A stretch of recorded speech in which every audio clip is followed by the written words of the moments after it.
भारत की केंद्र सरकार आखिर चलती कैसे है? कौन है जो कानून बनाता है? कौन उन्हें लागू करता है? और कौन है जो हमारे संविधान की रक्षा करता है? इन सारे सवालों का जवाब एक ही जगह है, हमारे संविधान का भाग 5। तो आइए आज हम सरकार के इसी ब्लूप्रिंट को परत दर परत समझने की कोशिश करते हैं। राष्ट्रपति से लेकर पार्लियामेंट और सुप्रीम कोर्ट तक ये इतना बड़ा जो सिस्टम है, ये एक साथ मिलके काम कैसे करता है? देखिए, ये सिर्फ एक सवाल नहीं है, ये हमारे पूरे लोकतंत्र की कह सकते हैं बुनियाद है। तो चलिए इस बुनियाद के हर एक हिस्से को ठीक से समझते हैं। तो आज हम क्या क्या देखने वाले हैं? सबसे पहले हम संविधान के भाग 5 की नींव को समझेंगे। फिर हम सरकार के 3 सबसे जरूरी स्तंभों कार्यपालिका, संसद और न्यायपालिका की शक्तियों को जानेंगे। हम ये भी देखेंगे कि CAG यानी राजकोष का प्रहरी कैसे इन सब पर नजर रखता है, और आखिर में हम समझेंगे कि ये सब मिलकर हमारे लोकतंत्र का संतुलन कैसे बनाए रखते हैं। तो चलिए शुरू करते हैं संविधान के भाग 5 से।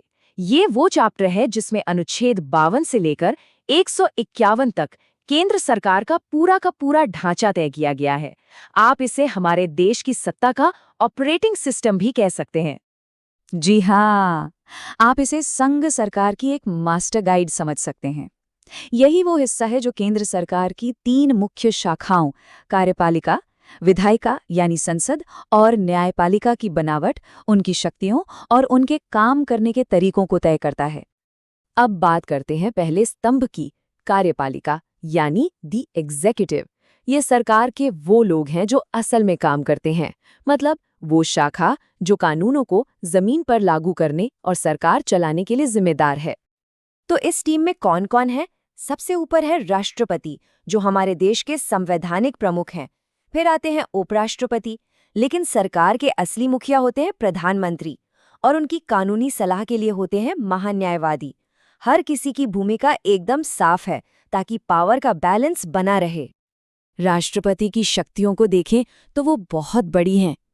एक तरफ वो प्रधानमंत्री से लेकर जजों तक की नियुक्ति करते हैं, तो दूसरी तरफ वो संसद का सत्र बुला सकते हैं या अध्यादेश भी जारी कर सकते हैं। और हाँ, उनकी सबसे बड़ी शक्तियों में से एक है इमरजेंसी की घोषणा करना, जो देश की दशा और दिशा दोनों बदल सकती है। पर देखिए, इतनी पावर के साथ एक बहुत बड़ी जिम्मेदारी भी आती है, जवाबदेही। और ये इस सिस्टम का सबसे जरूरी हिस्सा है। प्रधानमंत्री और उनकी पूरी कैबिनेट अपने हर एक काम के लिए सीधे लोकसभा के प्रति जिम्मेदार होती है, मतलब जनता के चुने हुए प्रतिनिधियों के प्रति। यही तो लोकतंत्र है।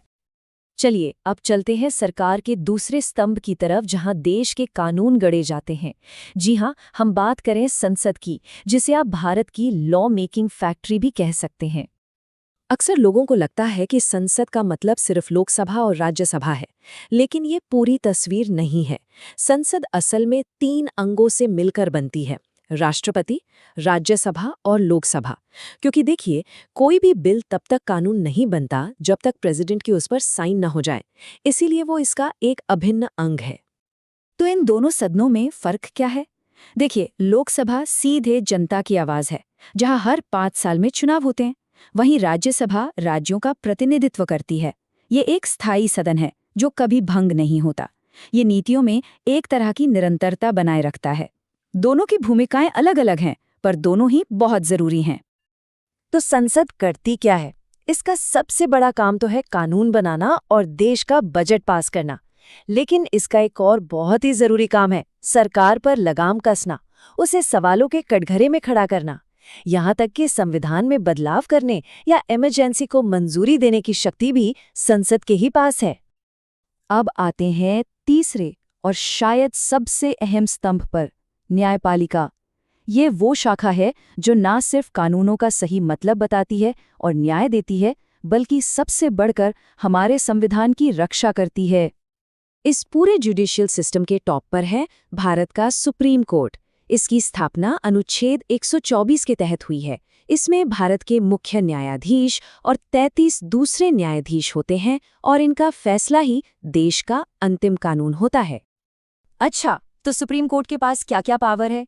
ये केंद्र और राज्यों के बीच के विवाद सुलझाता है, निचली अदालतों से आई अपीलें सुनता है। लेकिन इसकी सबसे बड़ी ताकत है जुडिशियल रिव्यू यानी न्यायिक समीक्षा। इस शक्ति से सुप्रीम कोर्ट संसद के बनाए किसी भी कानून को रद्द कर सकता है, अगर वो कानून संविधान के खिलाफ हो। ये हमारे लोकतंत्र का सबसे बड़ा सुरक्षा कवच है। देश की सबसे बड़ी अदालत तक पहुंचना कोई आसान काम नहीं है।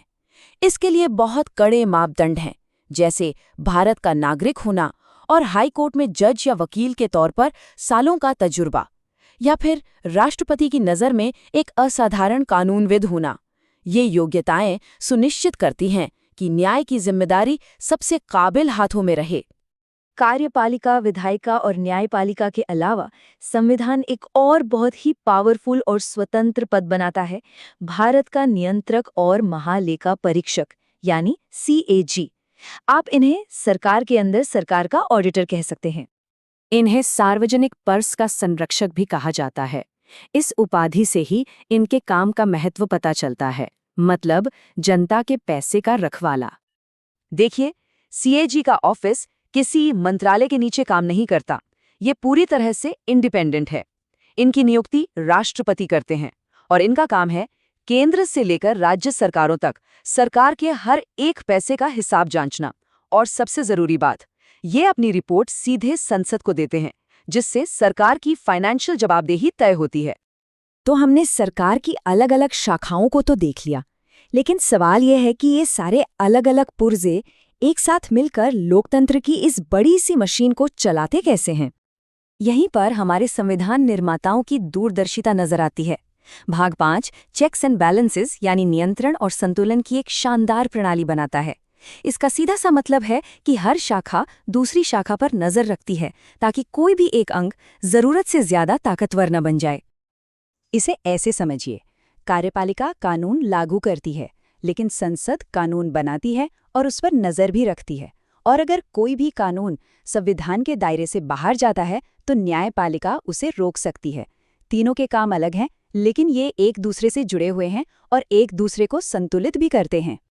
और यही भाग 5 का असली मकसद है, एक ऐसी लोकतांत्रिक सरकार बनाना जो मजबूत और स्थिर तो हो, लेकिन साथ ही साथ नियंत्रित और जनता के प्रति जवाबदेह भी रहे। तो आखिर में सवाल यही रह जाता है, आज की इस तेजी से बदलती दुनिया में सरकार के इन 3 स्तंभों के बीच का ये नाजुक संतुलन ही हमारे देश का भविष्य तय करेगा। सवाल ये है कि ये संतुलन कितना मजबूत है। इस पर सोचना हम सब के लिए बहुत जरूरी है।